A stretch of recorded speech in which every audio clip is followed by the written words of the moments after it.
Okay, so yeah, I've been in this automotive industry for a very, very long time, and I started at the bottom and came to the top. And so many things have changed. I don't think it's about being a woman in a macho world. It's about being credible and about having the ability to be able to manage teams and obviously survive be very agile in a very, very chaotic world. And so I've seen, I've been in this industry now for almost 40 years. So I've seen many, many changes. And I think probably the thing that's most exciting is that the next 10 years are going to be far more exciting than the past 20 years with all the things that are facing us. So I think it's a great industry to be in, and I think if you love an industry, it doesn't matter whether there's not many females or there's not many men or whatever it is, you just have a passion for it. You have played a crucial role in redefining the Citroen brand. Are you satisfied about where it stands right now? Well, I'm a person that's never satisfied, but I am satisfied where we are. But we're not at the end of the journey. We're only about halfway through, but we've done some fantastic work since 2014. We've repositioned, new product range, new eco-marketing, new concepts, and of course I'm very, very pleased with all the results because they're very, very positive. But no, I'm never satisfied because I know we can do lots more, and there's lots more exciting things to come. Amazing. And Citroen showcased just now the 1990 concept car, and sneak peeks into the future are a regular trend for Citroen. So what does the future bring? How soon do you think that self-driving cars, lounge-like interiors will really be part of everyday reality? Well, I don't think we should hold our breath because I don't think it's going to be 2020. When we talked about 1919, we're thinking about 2040, 2050, so that's a long, long way away, but maybe they'll come sooner, I don't know.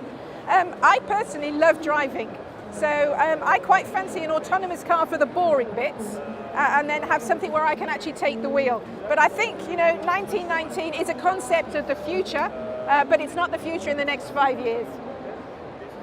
And what about the next few years? What should we expect on changes and additions to Citroen's range short term? Short term, as I say, we're halfway through our journey, so we know we're going to be launching new vehicles, but most importantly, it's about electrification. So next year we have a new plug-in hybrid on our C5 Aircross SUV, and every vehicle that Citroen launches from next year, and there will be another one next year, will always have an electric version. So by 2025, 100% of our vehicles will be electrified, either a plug-in or a full electric version. So I think that's the biggest change. And for sure, China is a priority for every manufacturer, and I guess your focus as well, along with Europe. What about crossing the Atlantic? So yeah, you're absolutely right. China is a very important market for us, but I have to say that India is as well. And as a PSA group, we've decided that Citroen is going to go into India, and our sister brand, which is called Peugeot, is going to go into North America in the future. So at the moment, North America isn't even in my sights. I'm concentrating on China and India, India being a very big market, which will probably be the third biggest market in maybe 4 or 5 years. Brilliant.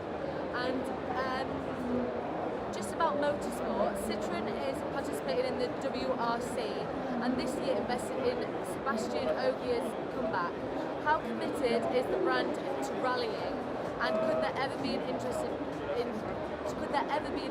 Formula One or Formula E? Okay, so rallying is in our blood. We've been very, very successful. 8 manufacturer titles in the past, and we're doing very well this season. We can still do a little bit better, but we're doing very well, and of course it's great having Sebastian Ogier.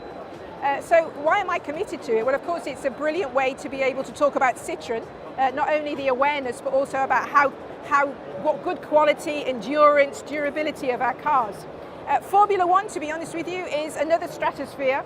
It's another stratosphere in terms of expense, etc. And quite honestly, I'm happy in rallying. I think rallying will have to evolve because we're all talking about electric cars, but at the moment rallying is very much back to the traditional. So Formula One is not something I'm even considering for Citroen, but rallying is of course part of our DNA.